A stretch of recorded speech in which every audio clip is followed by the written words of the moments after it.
What's up, my ninjas? I am back, finally.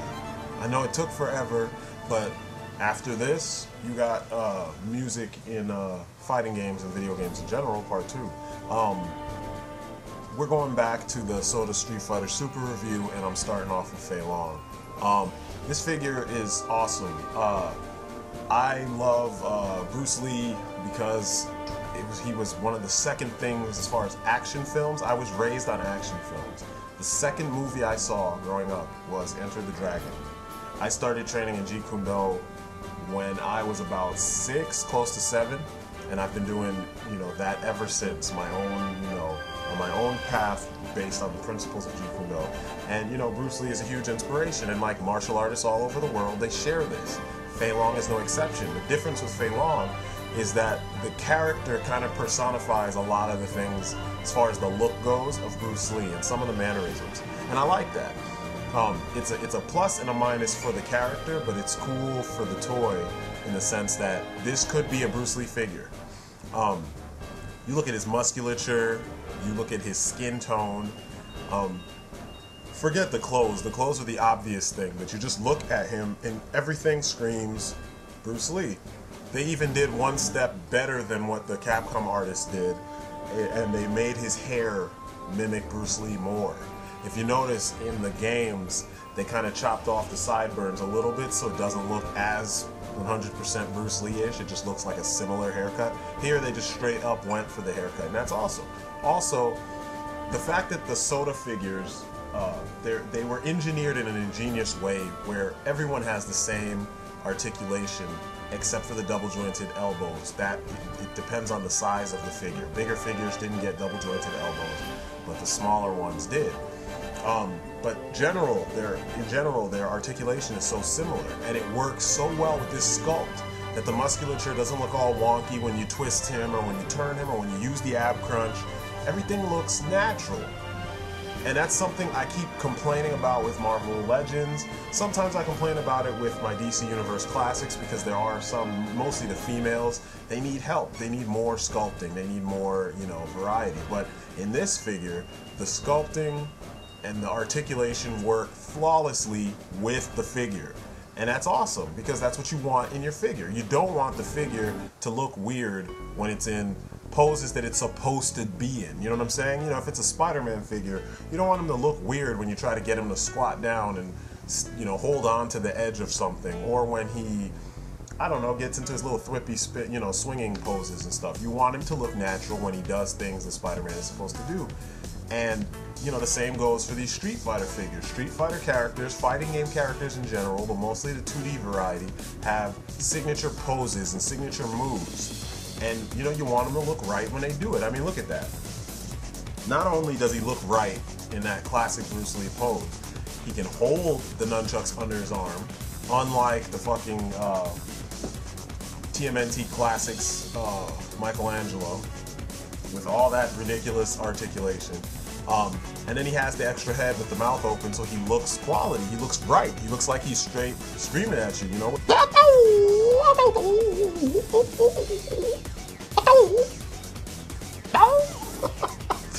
when you look at those old, if you get the old Cantonese dubs of any of Bruce Lee's movies, his screams were wild, man. It was crazy. It just sounded like some type of animal in the background making noise, and he just opened his mouth. And I mean, but when you look at it, it's even got the slanted bottom lip. So it looks authentic. You could tell these guys actually, they referenced Bruce Lee. They referenced the hell out of Bruce Lee movies. They didn't just sit there and say, hey, we're gonna look at Bengus's art only and imitate that, or Akiman's art from Street Fighter 4, which I don't think was out when these figures came out, so screw that. They didn't just look at Bengus's artwork, or the various fan artworks on the net. They actually looked at Bruce Lee stuff. And then another awesome thing is that chain is a real chain. It wasn't sculpted that way. Also, the way that his hands are sculpted, there are grooves underneath his thumb and in between his, like in the palm of his hand almost, that the nunchucks slide directly in there and they hold with really good tightness, And it gives you that authentic look as opposed to giving him fists, And then on top of it, you can kind of see the grooves right there, but they look natural when he's not holding the chucks, because you do have folds and wrinkles in your palms. But it looks cool when you have him doing, you know, other stuff, you know. And you'll see here, because I took a shitload of pictures of him in action, because I wanted to really get off the you know, the whole Bruce Lee aesthetic of this figure and this character in my pictures. Because, you know, one thing I don't like that I see a lot of on YouTube is a lot of people review figures, but they rarely present the figure with its character intact, you know? A lot of people just talk and they tell you what's going on, but then the pictures or what they show you of the figures, their fingers in the way, it's all kinds of other stuff, but they're not necessarily showing you the figure the way that the figure is presented in the medium that it comes from, when it comes from another medium, if you understand what I'm saying. G.I. Joe should be represented shooting stuff, or at least in a semi, I don't know, whatever fashion. Fighting game characters should be doing their moves in a semi-fighting game kind of fashion, and that's what I'm giving to you. As you can see, every single pose, from the basic high side kick to you know, different punches and, you know, jump kicks, etc., which I was gonna do, but I figured this is not a review only about Fei Long. This is a review about a lot of figures. So to cut down on time, I just gave you the good ones. You got a leading leg side kick, and you can see it doesn't look out of place, you know. The only gripe I have is that there are cuts. They cut really low on his crotch, so you can straighten his legs really high up so that he can kick people in the face, even tall people. It just looks weird because the hip joint is way at the end of the crotch. You see it right there. It's like way down when it should be a little higher up, you know, closer to like where his lower abdomen comes in. But I mean, most people aren't going to notice that, and that's one of the only issues I have with many of the SOTA figures. But as you can see, him in movement, he looks right, you know. There he is ducking the way Bruce would duck. And I know Fei Long doesn't fight exactly like Bruce Lee, because if he did, he'd be a better character in the game. But, you know, I figured I'm going to mimic some of the Bruce Lee stuff. Like, if you watched Return of the Dragon, you should remember that stuff, you know. I just figured, I don't know, I'd go crazy with that. But as you can see, any pose that I seem to put him in, especially combat-oriented poses, since he is a fighting game character, they look natural. You know, there is elbowing Adon in his back, and it doesn't look weird. You know, it does not look weird. The musculature on every angle of these figures, especially on Fei Long, it looks good. You know, see here he is in a Wing Chun pose. Now look at his fist with the subtle vascularness in his fist, you know, on the back of his hand. Stuff like that is why I was so into these figures. There's subtle details, you know. They didn't go overboard. I mean, there's veins even on his biceps. So you get the idea. This dude is ripped, he's vascular, and at the same time, it's not overdone, you know. Some of the Marvel Legends figures, even the old ones, there was too much sculpting or sculpted detail, too many different textures, too much wash, dirty washes. And I noticed that a lot of customizers do this with their figures, and I still can't stand it. Sometimes it looks cool. Like if you have a Dusty figure and he's in a desert kind of, you know, setting, cool. Dirty him the fuck up. You know what I mean? Dirty all the vehicles and everything up. But then what happens when they're not in that setting? Then the vehicles don't look like that. You know, there's a couple bases, and the Department of Defense is not too far from where I live. Well, a Department of Defense building is not too far from where I live. And I get to see what these tanks and these trucks look like when they come back from certain places. When they're not going to the desert, they usually don't look so bad. You know, the wheels do and stuff, but that's it. But anyway, back to the figure. The point is, they didn't overdo it. There's not unnecessary weathering. There's not unnecessary, like, you know, a shitty, shadowy wash all over him. It's very subtle airbrushing, and it looks good. And I love it. I love it. It's just another testament to why I still think that the SOTA Street Fighter line is probably the best 6-inch scale figure line that we've ever gotten. It's practically flawless. And Fei Long is a good example of this. I mean, he looks the part. He didn't come with accessories that he didn't need. It's a sturdy figure. And, you know, for someone so small, they didn't give him shitty, small, weak joints, you know? Nothing was warped. Everything looked the way it was supposed to look, and it works the way it's supposed to work. And, you know, you got to give props to a company that can pull that off and, you know, with mass production. And I've heard a lot of people say that, you know, pulling off their wrists was kind of scary. And it's not really scary on figures like him, because one thing they almost all had in common is they have very thick pegs. But there are the accessories, extra hands, extra head, nunchucks, and there you go. That's Fei Long. Now we go on to Sakura. Sakura is cool because she's technically another Shoto, but she's so different in design from the Shotos that it's a little bit more interesting. Even though she is kind of generic when it comes to the concept of a schoolgirl. I mean, from way back in the 80s with Project Eiko, from Sailor Moon and all that shit, you had characters wearing these uniforms. And, you know, it's become a staple of anime in general. But in the case of Street Fighter, she kind of stands out because she's a fighter. And she's a lot like... she's imitating one of the most hardcore characters in the game, which is kind of cool to see a female version of Ryu. I just wish they'd let her grow up. I dig the fact that they gave her two heads, and the two heads, like so many of the other figures, the two heads represent, you know, her determined and then her in her victory, which is awesome, because this is one of her victories in the game. All you Street Fighter heads, I don't need to explain this to you. All of you who don't know anything about Street Fighter, get one of the games. Don't get 4. Get, like, anything up to Street Fighter 3, and you'll see what I'm talking about. And we're not going to start a whole discussion about Street Fighter 4 all over again, but this is what she looked like in Street Fighter Alpha 3, what she looked like throughout the Versus game series that she was in. I think she was in 1 and... or she was in 2. She was in SNK vs. Capcom 2. She was also in Marvel Superheroes vs. Street Fighter. I think she was in the first Marvel vs. Capcom. I could be wrong, though. It's been so long since I played that game. But anyway, this is what she appeared like, this is what she appeared, how she appeared in 2D. This is how she even appeared in all the animes that she showed up in. And, you know, as you can see, all the details are there. There's even light weathering and yellowing on her chucks, which is crazy. But, you know, if you've ever owned a pair of Chuck Taylors or white sneakers that have, like, patent leather areas or rubber ones, like the shell-toed Adidas, after a while, you know, if you don't clean them all the time, or even after you clean them a while, they kind of get yellow, you know? And they did that. It's very subtle on her sneakers. And it's awesome. Also, she's the only Shoto of all of them that can actually do the fireball pose, the whole thing. She can charge it up, and she can let it go. I was really surprised about that. But then again, she has double-jointed elbows. So despite having those poofy shoulders, her articulation was not hindered in any way, shape, or form, and she can actually do a full-on Hadouken, which is strange. You would have thought that, being that that's like the move of the flagship characters, that they would have went the extra mile and kind of done something so that maybe give them 2 extra hands that are stuck in that pose with a fireball connected. I don't know.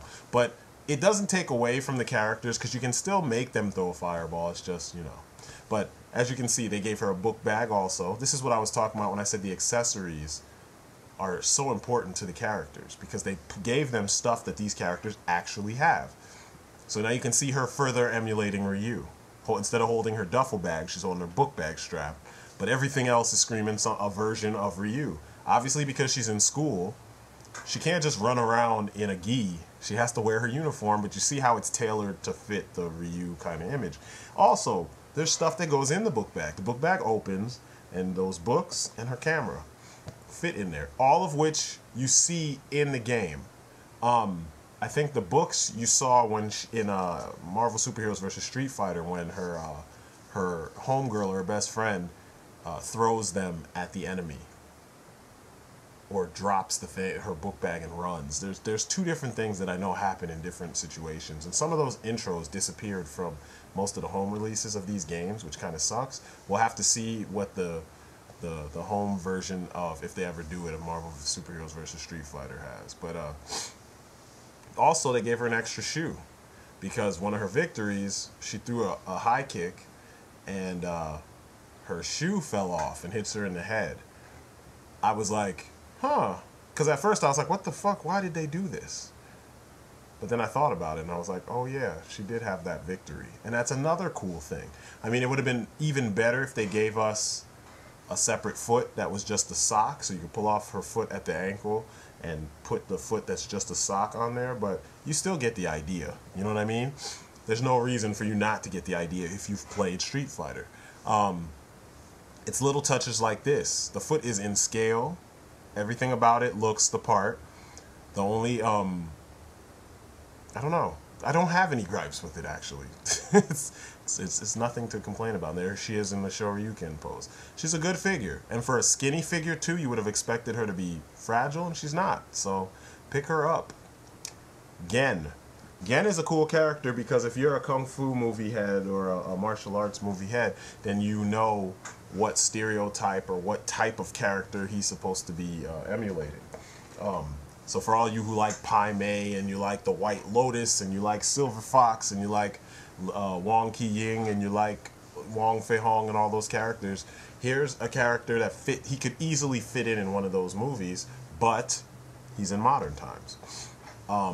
It's not really clear. I didn't read all of the Street Fighter comics because after a while I started getting tired of them because it was all flash and not as much substance as far as story goes.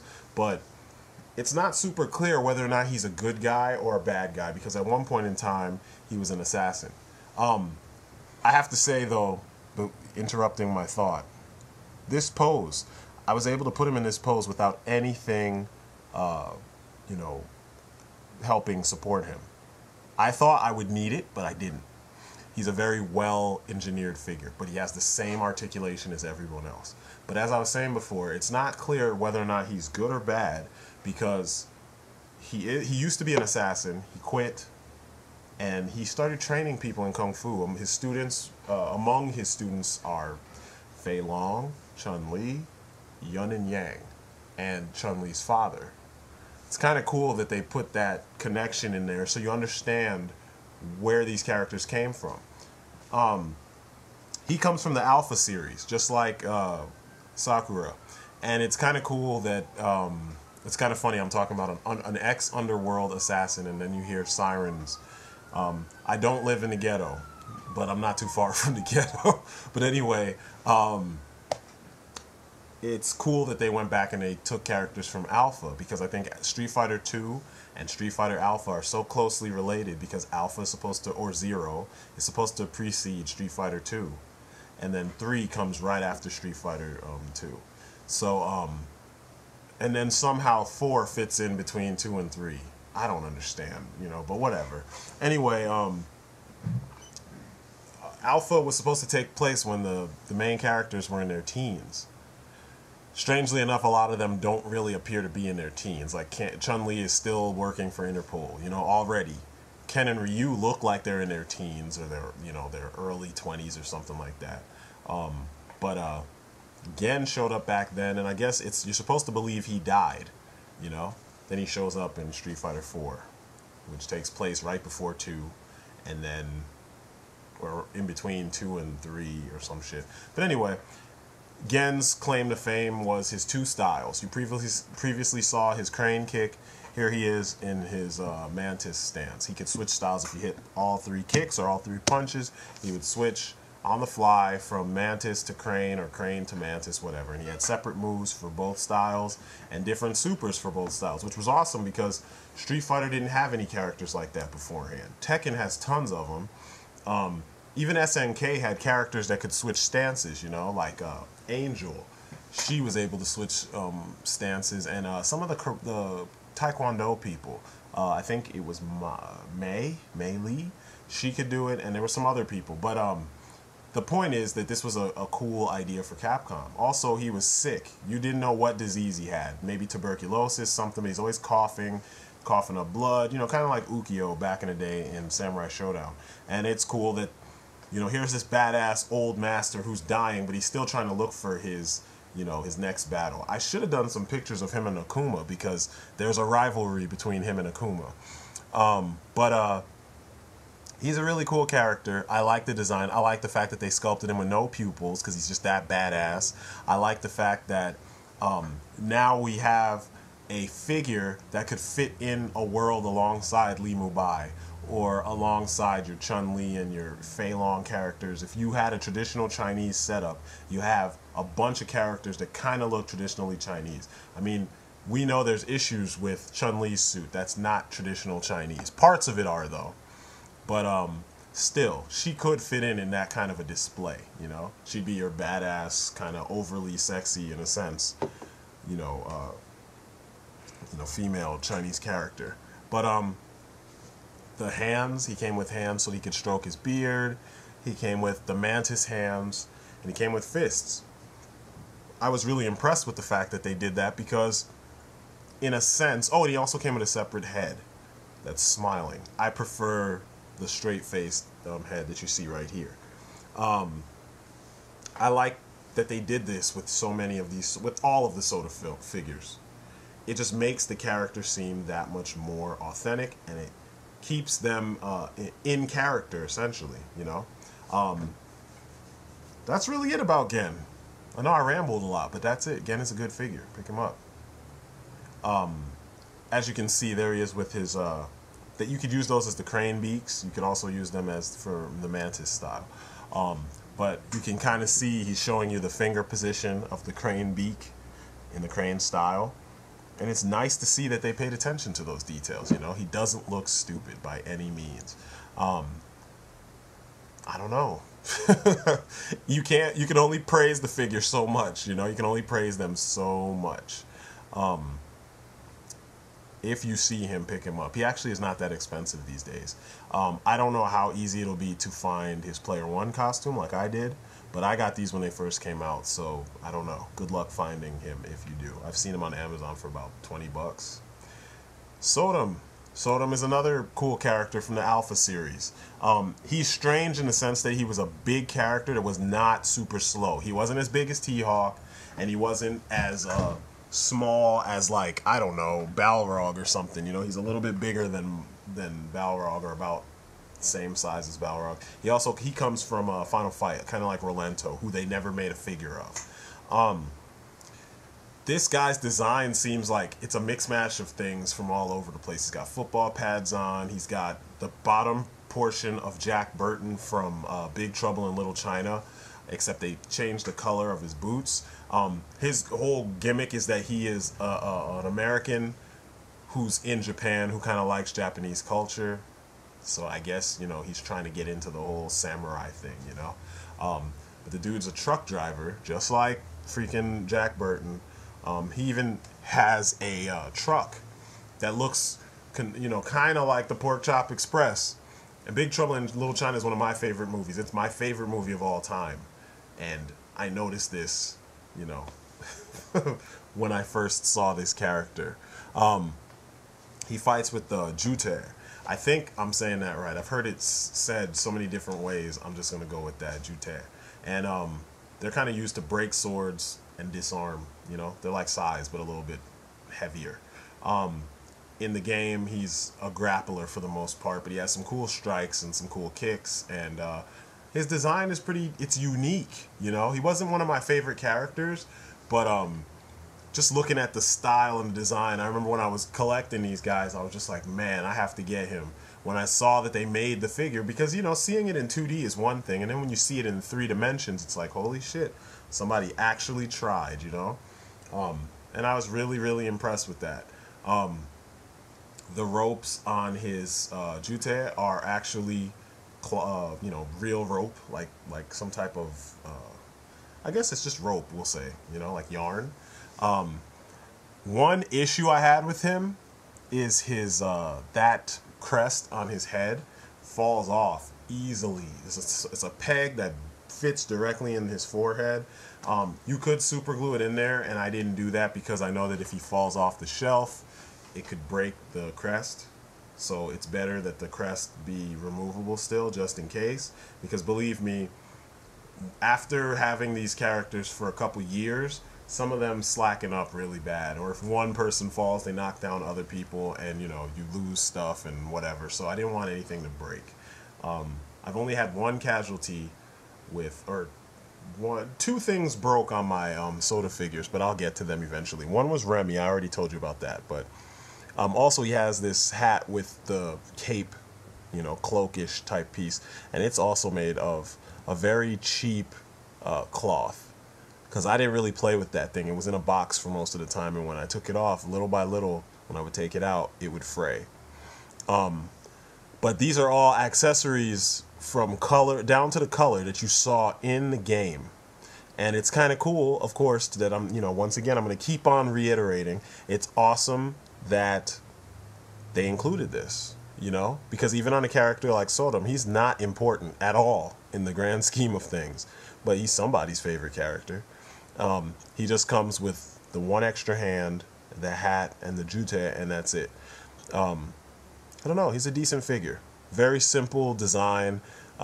He's kind of stiff because of that rubbery plastic on his sleeves, but that's good though, because he holds the poses that you put him in. And I love the fact that he looks so weird and kind of out of place. So if you do put him in a setup with predominantly Japanese characters, you know, he kind of looks like he fits because of that mask that kind of resembles Bishamon. But you know, overall, he's just kind of his own little entity, you know. So now we're gonna move along to Adon.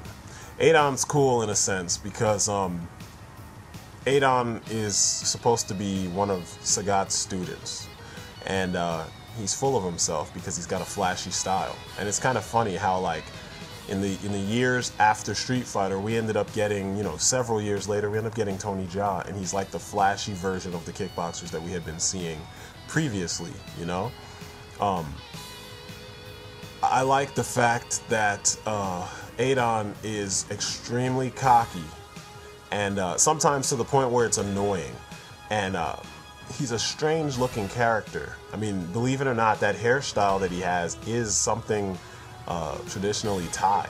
I've seen it in a couple movies. I've seen it in artwork, actually. And that's how I'm like, wow, it must be a real, you know, it's got to be real if that's the case. This figure's pretty posable, just like the others. I'll reiterate that the characters have the same articulation. All of them have the same articulation. It's just that the smaller they get double jointed elbows.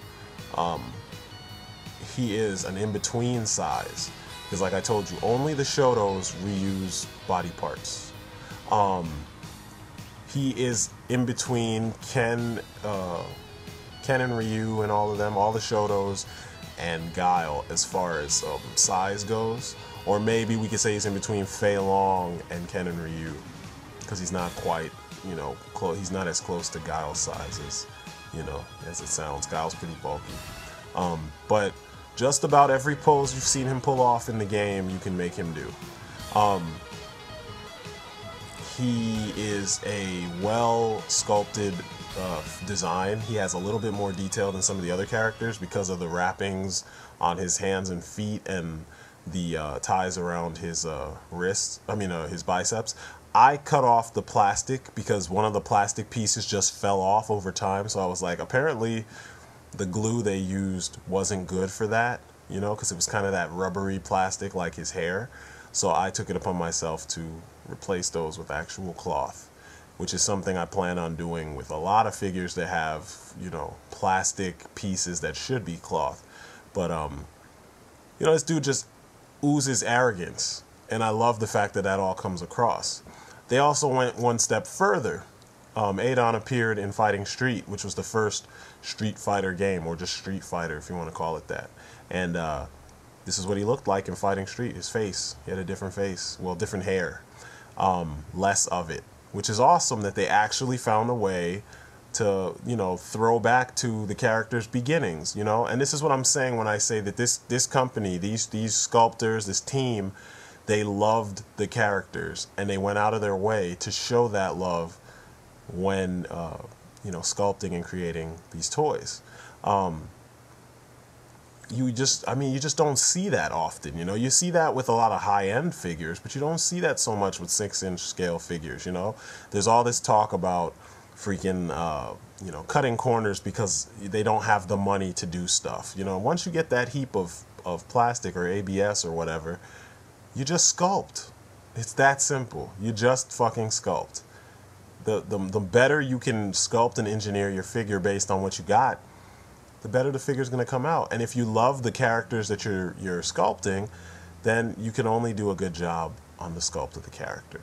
And you know, Adon's one of those examples. This whole line is an example of that, but Adon is one of those characters, you can tell. I say if you see Adon anywhere, regardless of the color variation, just pick him up. He's worth it. Next we have T-Hawk. T-Hawk was actually my first of these figures.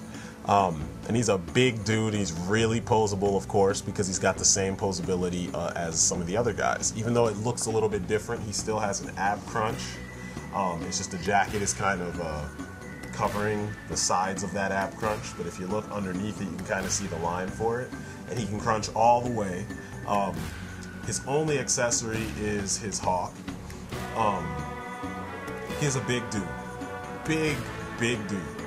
I mean, look at his hands compared to even Guile's hands, and Guile's got some big-ass hands, too. I love the character of T-Hawk because he was the first really big, fast character.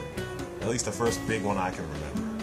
And his fighting style was kind of, I don't know, it was original in a sense because, you know, big dudes had certain types of moves. They always had big body splashes, which T-Hawk has, because you need to take up that space. But he had high kicks, and he had, you know, hard kicks. He had cool throws where he just pick you up and choke you, or just grab you and elbow you in the face.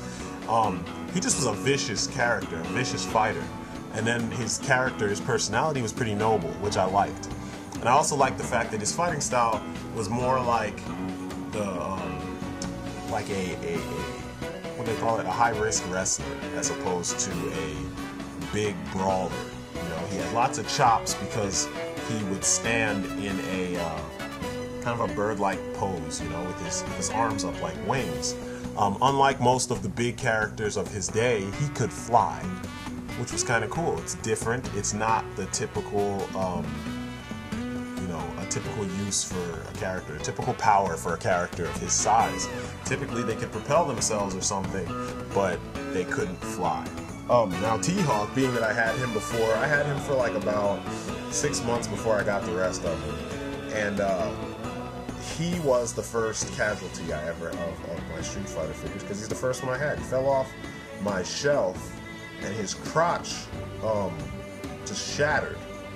So I don't know if because he was an early batch, something was wrong with him, but yeah, it shattered. I fixed it, I glued it back, and it never came off again. He still retains his articulation. You know, I was really careful. As you can see, he is a big dude. When I say big, he's almost the biggest of the bunch. You know, Birdie's hair makes him look bigger than the rest of them, like taller, but T-Hawk is actually, if you look at where his shoulders are, he's a little bigger. The picture's a little bit deceptive because of Alex's shoulders. Now, he was not only the first casualty with falling off the shelf and breaking there, but the peg in his hand broke.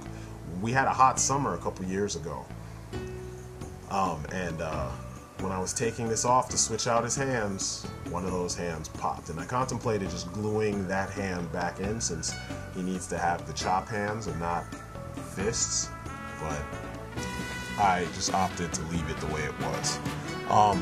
So at least he's got one chop hand and one fist, which is a good trade-off, because, you know, most fighters, you gotta have one special splayed open hand when, you know, for dynamic poses, and one fist because you're gonna punch somebody, you know, you're at least gonna hammer hand them or hammer fist them or something.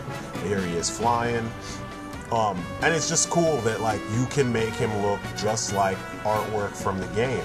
I specifically focus on the 2D artwork because T-Hawk had a very imposing frame and a very cool, I don't know, his design just is cool, and the fact that it was hand-drawn, you gotta give him props, especially in Alpha 3, because in Alpha 3 he had a very streamlined look. Everything was so clean, it was like the HD look of the Super Street Fighter design, and it's an awesome look.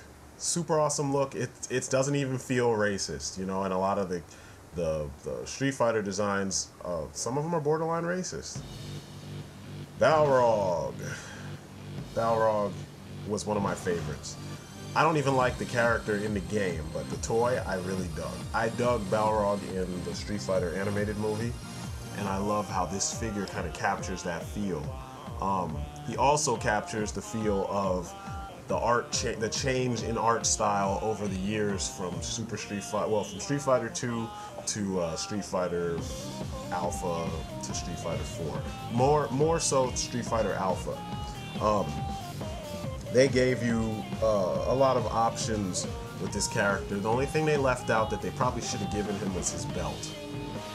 He should have had one of those championship belts, like a world championship belt of some sort, you know, so that you understand this guy, he kind of left the boxing world a champ. Balrog is one of Bison's enforcers slash assassins. He's an ex-champion boxer. He's killing folks in the ring. He's so powerful. He also had a lot of issues with drugs. I dig this design. There are aspects of the character that piss me off because he's one of the first big, stupid black dudes that, you know, became a trend in fighting games.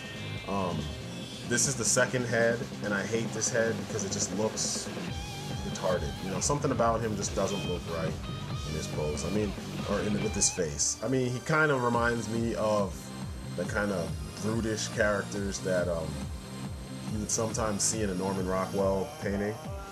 But at the same time, he also reminds me of the typical, stereotypical, you know, characters from anime. But, you know, he's a cool character. He comes with boxing gloves and wrapped hands, and he comes with the extra head. So you can pick a head, and you can keep him with that. And he's a really cool figure. I dig him. Moving along, Sagat. Sagat was cool because he was a, how do we put this? He was a very imposing figure. Very imposing figure. I dig the fact that the scar is healed and kind of embossed, it's, you know, raised. I dig the fact that he has this he's not quite evil looking, he's more determined, and I really dig that. And if you are familiar with Sagat's story, there was a change in his story between Street Fighter 2 and Street Fighter Alpha 3. Alpha 3 was supposed to be like a retelling of the modern Street Fighter 2 tournament. And what they did was, instead of Sagat just being this evil kickboxer who wanted revenge because he got beaten by Ryu, they tied in all this stuff about how Ryu was possessed by he was given into the dark side of his nature.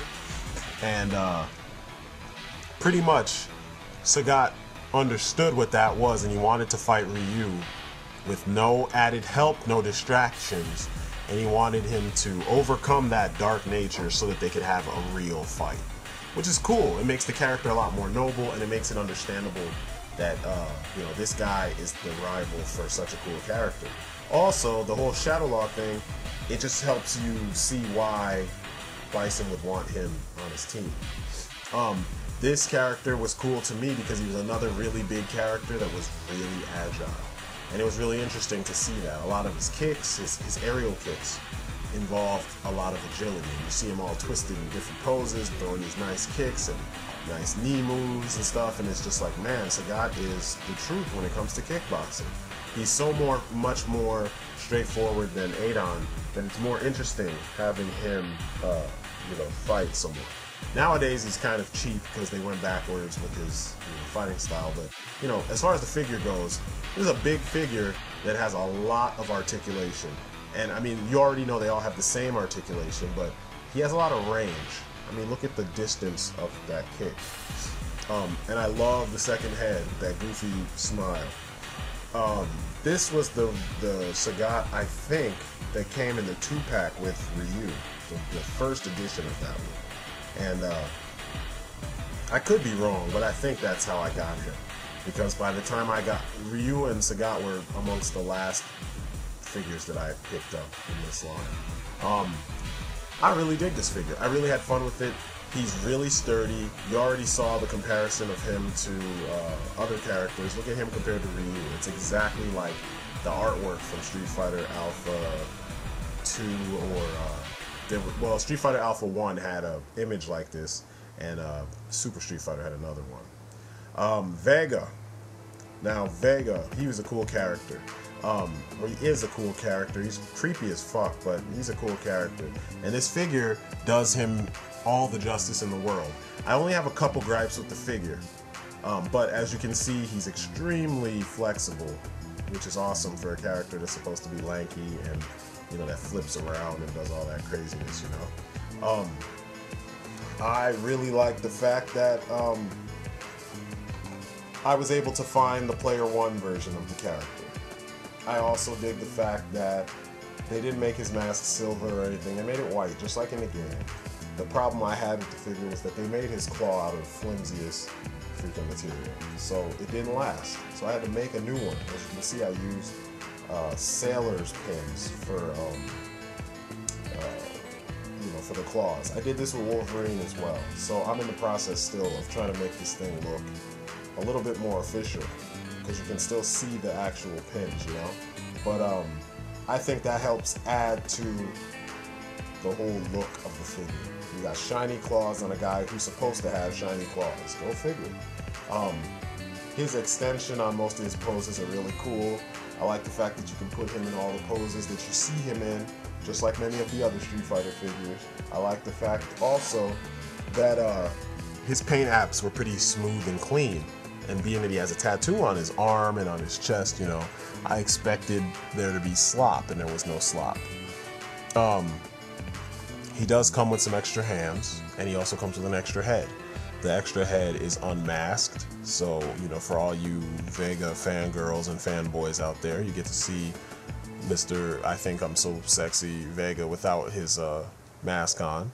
He comes with a rose, and his fingers, his pinky finger on that hand has like a little groove that you can put the flower in, and or the rose, you know, stem in, and then he can actually hold it, and he holds it with a decent grip. Also, his claw, it pegs into his hand, like the top of his hand, or back of his hand, I mean, and you can remove that. I know it's kind of blurry, but you can kind of see the circle on the back of his hand. The gripe I have with it now is that the claws I have are heavier than the material they used before, because mine are metal. So sometimes if you point it a certain way, it would turn.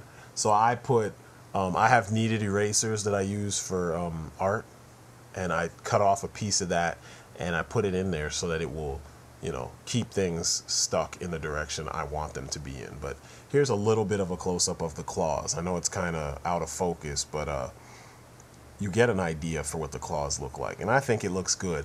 It mimics the claw that he really has really well, and it doesn't look cheesy. I put the center claw a little bit higher than the other two so that we ended up with something that didn't look like Wolverine's claws. Because believe it or not, I've actually heard fools mention that they look just like Wolverine's claws, and I'm like, you're an idiot. And I know he should probably have 4, but I figured, you know, 3 looks nice.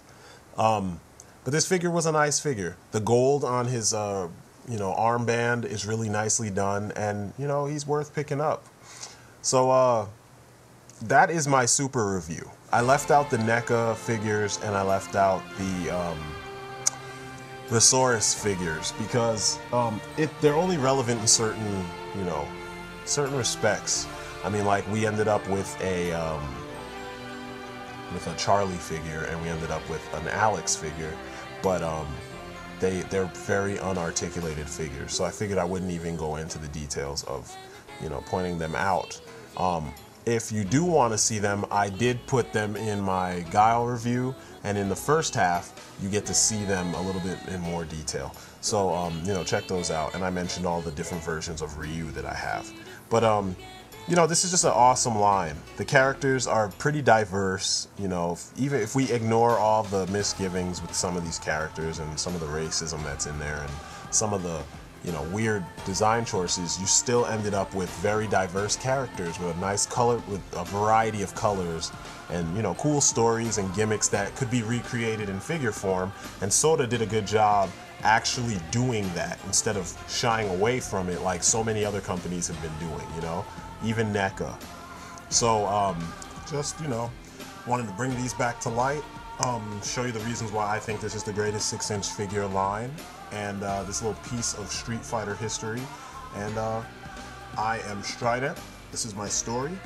I hope you dug it. I'm sticking to it. And I'm out. Peace outside, people.